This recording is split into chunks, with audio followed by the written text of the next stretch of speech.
Okay, we're back with another monitor repair today.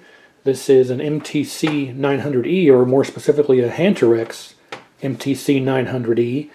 And there's three different versions of this main board. There's DE1, DE2, and DE3. You can see here, you can identify it by right here, DE2, and you have IE2. So there's DE1, DE2, DE3. There's different iterations. But for this is DE2. Now this was actually on a tube that was in the Kicks machine at the arcade, and I got a message saying there was a smoke and a burning smell coming from one of the games, and as the employee walked around, noticed the Kicks monitor was off, and that's definitely where it was coming from. The original Flyback, I had it thrown away, sorry, the original Flyback went out. As far as I can tell, it's not cracked or broken, but it definitely smells. Here, smell it. Smell that? Okay, yeah, it's no good. What actually ended up happening is the HOT, which is over here on the side, was reading shorted. So you think, okay, the HOT is shorted. Well, I took it out of the circuit and it wasn't shorted, so the HOT was actually good. You put it back in the circuit and it reads shorted again. Well, one of the legs goes right to the Flyback. When I took the Flyback out, I took the bad one out of the chassis, the HOT no longer read shorted in circuit. So the Flyback was definitely bad. So I ordered a new one, I installed it, and the HOT still reads good in circuit with the new Flyback installed. So the only thing left now is to do a cap kit for it, which I got right here, and then including a filter cap, which is an older cap, but it's the same type as the original, but it's brand new. So we'll do a full cap kit and a reflow for anything that needs reflow that looks suspicious on the solder side, and then we'll test it out. So let me, you know, I don't know if I want to do a cap kit live on camera. I mean, there's hundreds and hundreds of other videos of doing cap kits, but you know, and even if I did, I just fast forward through it. You know, I've got the solder sucker and the desoldering setup here and everything, and the hot air station. I got all my stuff here, but there's so many videos of people doing cap kits. It's just, you know, sucking up the old solder, taking the caps out, put the new caps in, soldering them in. So I think I'll just cut away and come back with them already all done. And then we'll hook it up to the picture tube and we'll see how it works. So stand by. So actually what I plan on doing here is I'll go ahead and show at least one cap that I remove using the desoldering station. I'll go ahead and turn it on. Well, it's loud, hold on. But I'll show at least one or two caps with the desoldering station so you can at least see how it works and how I use it. And I also, what I'd like to do is take all the caps and set them up so I can just easily scan for, okay, there it is, you know, the one that I need. And I don't really follow the instructions unless I need to. I always make sure that I'll look at the cap and notice, and I'll take note of which way it's facing. For instance, the negative is pointing inward or inboard of the outside.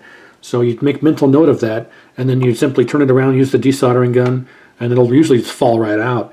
And then you find the correct, you know, rating for what you've got over here. You can go up in voltage. You never go down in voltage, but you can go up in voltage as long as the voltage is the same or higher and the capacitance rating is the same. You can use that cap. So I'll just take this out and I'll peruse it for what it is, the rating, and I'll scan over here, find it, pull it out, put it in, solder it in, and go about to the next one. So that's how I do this. So let's go ahead and turn this on, and we will wait for it to power up.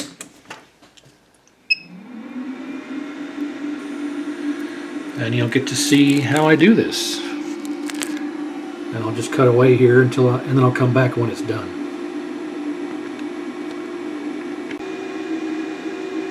Alright, close enough. So we'll take note here of the filter cap. The negative is on the outside here, facing the frame. So now that we know which way it's facing, we'll turn it around. And we'll get the gun and put this on here. There we go. And we'll just let this heat up until it sinks down. There we go. And then just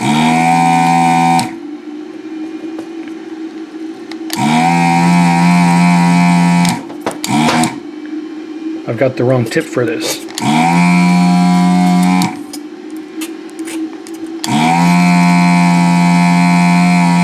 There we go. So in this instance, we'll push down on here, wait for it to heat up, and then we'll wiggle it around a bit. There we go, perfect. Set this back in here. Flip this around. And it should come right out. Bada boom. So again, the negatives there was going this way. So we'll take the new one and we'll put it in place, which may be easier said than done here.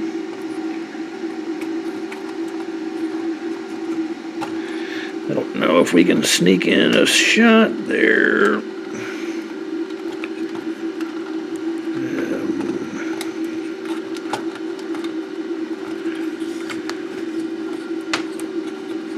There we go. All right, so there's that. And we'll just solder it in and repeat the process for all the caps.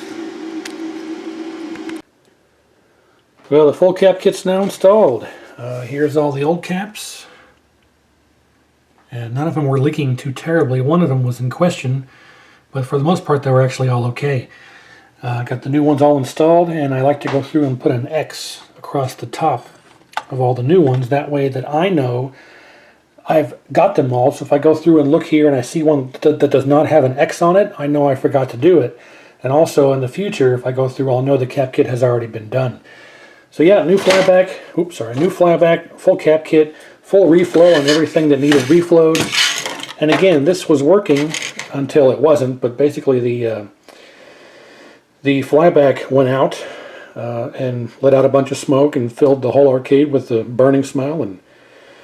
And so I took the monitor out, brought it back home, put it on the bench, and discovered the HOT was shorted in circuit. Took the flyback out. HOT was no longer shorted. Put a new flyback in. HOT is still good.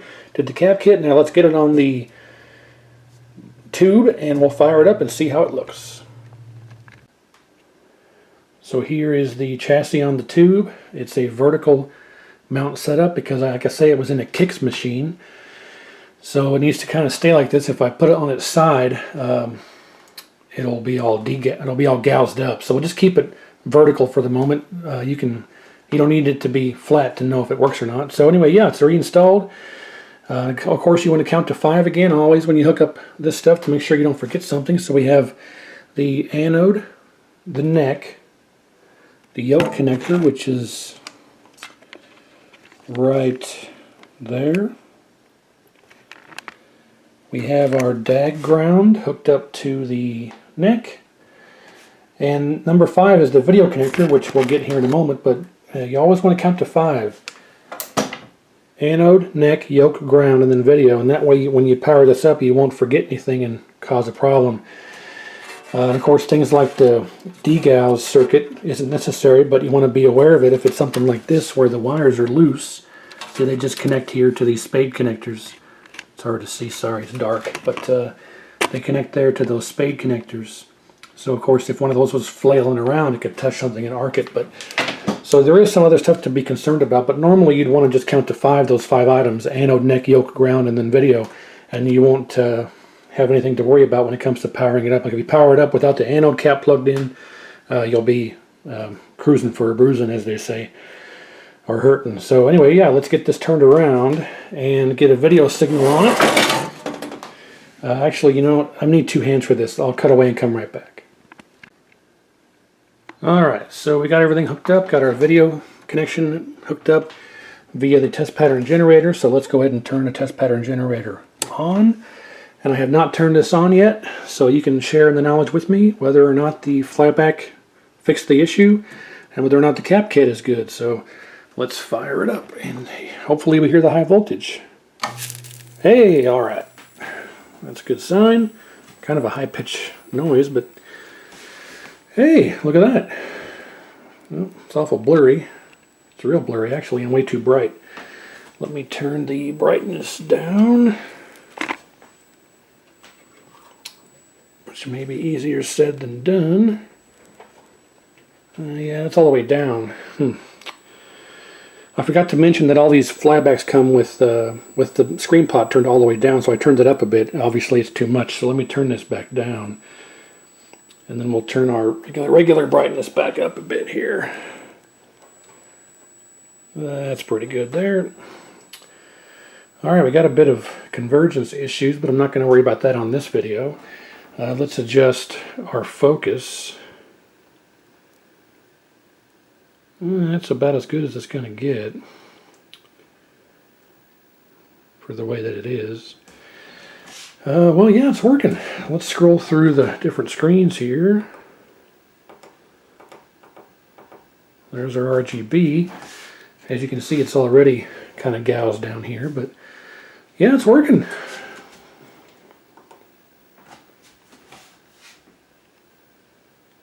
There you have it. Oh yeah, there you go. But so we'll call it a success.